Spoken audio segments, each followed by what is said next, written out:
বা দিনগুলোতে যখন দেখেছি বিভিন্নভাবে যে আমাদের এই শিক্ষার্থীরা বিভিন্নভাবে ফেল করার কারণে অথবা খারাপ রেজাল্ট করার কারণে তারা আত্মহত্যা করেছে বা খারাপ সিদ্ধান্ত নিয়েছে, এটা আসলে তার চেয়ে বিভীষিকাময় বা কষ্টের খবর আর হতে পারে না। আসলে দেখা গেছে যে আমাদের জীবনে কি ভালো একটা রেজাল্ট করা অথবা ভালো বা ফেল না করা, পাস করাটাই কি জীবনে আসলে সবচেয়ে বড় সফলতা? আসলে এটা আমরা দেখা গেছে এই যে সিদ্ধান্তহীনতায় মানুষ বোকা বা ডিপ্রেশনের কারণে এই একটা সিদ্ধান্ত নিয়ে ফেলা, তার চেয়ে বড় বোকামি আর কিছুই নয় আমি মনে করি। তাছাড়া দেখা গেছে যে জীবন কিন্তু কারোর জন্য কখনো থেমে থাকে না, অবশ্যই কোনো না কোনোভাবে চলে যায়।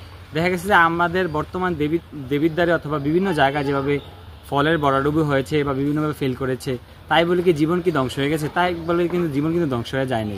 এজন্য আগামীতে কীভাবে ভালো কিছু করা যায়, নিজের ভুলগুলো থেকে কীভাবে সঠিকভাবে শুধরানো যায়, ওই দিকে আমাদের প্রত্যেকটা শিক্ষার্থীর আসলে আগানো উচিত। কিন্তু আমরা দেখতে পাই যে বিভিন্নভাবে আমরা এই একটা খারাপ রেজাল্ট করার কারণে অনেকে অনেক হতাশার মাধ্যমে বা বিভিন্নভাবে বিভিন্ন খারাপ সিদ্ধান্ত নিয়ে বসে থাকে অনেক শিক্ষার্থীরা। আসলে এই দিক থেকে বের হয়ে আমি কিভাবে এটাকে ওভারকাম করে আমি একটা ভালো কিছু করতে পারি আগামীতে, ওই দিকে আমাদের আগানো উচিত বলে আমি মনে করি।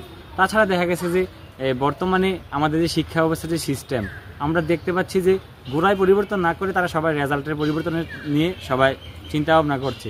বিগত বছরগুলো হতে শুরু করে এখন বর্তমানে দেখা গেছে যে সবাই রেজাল্টের সিস্টেমের পরিবর্তন করতে চায়, কিন্তু নিজের গোড়ার বা শিক্ষা ব্যবস্থার কোনো পরিবর্তন করতে চায় না। যার ফলে আমরা দেখতে পাই যে শিক্ষকদেরকে তাদের যে সঠিক মূল্যায়ন করা, তাদেরকে সঠিক বেতন দেওয়া, এটা দেওয়া হচ্ছে না। যার ফলে তারা কি করছে, সঠিক বেতন না পাওয়ার কারণে তারা নিজের আসলে দিন শেষে সবার নিজের রুটি কিন্তু যখন ঠিকভাবে না পায়, তখন তারা প্রাইভেট বা কোচিংয়ের দিকে ঝুঁকছে। প্রাইভেট কোচিংয়ে ঝুঁকার কারণে তারা সঠিকভাবে ক্লাসে মনোযোগ দিচ্ছে না বা প্রাইভেট বা কোচিং সঠিকভাবে করাচ্ছে। তো যার ফলে আসলে শিক্ষার্থীরা যেই সঠিক শিক্ষাটা পাওয়ার দরকার ছিল ক্লাসের মধ্যে, ওইটা কিন্তু পাচ্ছে না। এর হচ্ছে আরেকটি মূল কারণ। এজন্য আমি মনে করি যে আমাদের সিস্টেমটা একটু পরিবর্তন করা দরকার, যে শিক্ষকদের বেতন ভাতাও হতে শুরু করে সব কিছু মূল্যায়ন বাড়ানো দরকার। আর তাছাড়া আরেকটি বিষয় হচ্ছে যে শিক্ষার্থীদেরকে বিভিন্নভাবে দেখা যায় যে মনে করে যে খারাপ রেজাল্ট হয়েছে তো তার জীবনটা শেষ। আসলে বিষয়টা কিন্তু এমন না। আজকে দেখা গেছে যে আমরা একটু শৈশবের কথা মনে পড়ে গেল, যখন আমরা শৈশবে ছিলাম, যখন আমরা বাবার সাথে ঘুরতে যেতাম বা হাঁটতে যেতাম, যদি একটা খেলনা পছন্দ হতো, যদি বাবাই খেলনাটা না কিনে দিত তখন আমরা কান্না করতাম।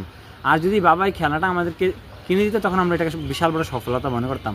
আর এই কথাগুলো যখন এখন আমাদের মনে পড়ে যায়, আমরা কিন্তু ঠিক করে হেসে দিই।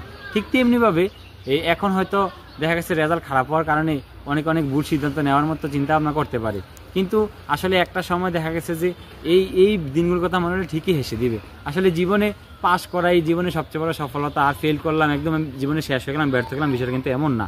এই জন্য প্রত্যেক শিক্ষার্থীকে বা যারা খারাপ রেজাল্ট করেছে তাদের উদ্দেশ্যে বলবো, দয়া করে এরকম খারাপ সিদ্ধান্ত দিকে না গিয়ে বরং নিজেকে কীভাবে ওভারকাম করে আগামীতে ভালো কিছু করা যায় বা যেদিকে গেলে নিজের ভালো কিছু দেওয়া যাবে, ওই দিকে আমি মনে করি আগানো উচিত। তাছাড়া দেখা যাচ্ছে পৃথিবীতে অনেক সফল ব্যক্তি আছে যারা কিনা আসলে প্রকৃত অর্থে তাদের বিভিন্নভাবে তারা আসলে ফেল করেছে, কিন্তু ফেল করার পরে তারা থেমে যায়নি, তারা কিন্তু সফলতার দিকে এগিয়েছে। আমরা টমাস আলভা এডিসনের কথা জানি, যে টমাস আলভা এডিসন 999 বার যখন লাইট আবিষ্কার করতে গিয়ে ব্যর্থ হয়েছে, তখন কিন্তু সে কি করেছে, তখন যদি সে 1000 বারের সময় যদি সে চেষ্টা না করতে থাকে, তাহলে কিন্তু আমরা আজকে যে পৃথিবীতে আলোর যেই একটি বিপ্লব ঘটেছে বা আলোকে আমরা যে পাই, এটা কিন্তু আমরা পাইতাম না। তো সে কিন্তু চেষ্টার পরে চেষ্টা চালিয়ে গেছে, থেমে যায় নাই। ঠিক তেমনিভাবে প্রত্যেকে আমি মনে করি তাদের চেষ্টা চালিয়ে যাওয়া উচিত, তাহলে ইনশাল্লাহ আগামীতে ভালো কিছু হবে।